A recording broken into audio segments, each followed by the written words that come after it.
osechakore kuonde mathoth e pacho ka. Jopur manandi ogolo kwayo ne piny owacho ni oket chenro makare chiwo mbolea e samo winjore mondo kony jopur e yudo gi maonge rem kata chandruok. Jopur go ogolo ywak ni dhungruok matimore kuonde kawo mbolea gi apisa mag NCPB osemiyo ng'eny gi rem yudo mbolea seche madwarore. Wachno machuno gi rito mokalo juma achiel eka giyud mbolea. Kata kamano migawo mapur kokalo kuom jagoro mare maduong' Paul Rono wacho ni piny owacho biro neno ni jopur duto e pacho ka oyudo mbolea moromo e kinde mowinjore.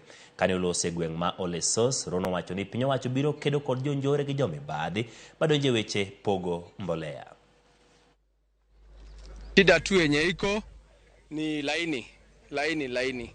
Tunaomba sana serikali mwaka ujayo walete mbolea hata Disemba ndio watu wanunue mapema. Wakulima wako tayari wamelima shamba, wako tayari kupanda, lakini mbolea inakuja leo, kesho hakuna na umekuja kulipia. Tunahitaji about 40,000. Lakini sasa tumepata 6,000.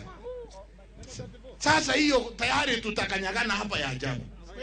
So ile kitu moja ya kwanza tunataka kukuomba siku ya leo Bwana PS, wewe hakikishia sisi kwamba kila baada ya siku 2 siku 3 lori 4 inafika hapa ya mbolea ili tuweze kuwa na supply ya kutosha.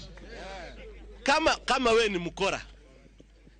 ni mkora kwa laini ya mbolea, toroka mapema kwa sababu una bahati. Kumeumana vile tumefanya serikali na mkulima wameingia kwa box moja kuvurukana na watu wenye wameumiza wananchi wakulima hasa kwa muda mrefu.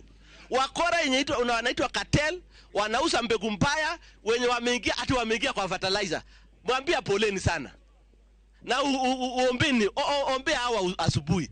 Kwa sababu hawa wakipatikana hakuna bahati.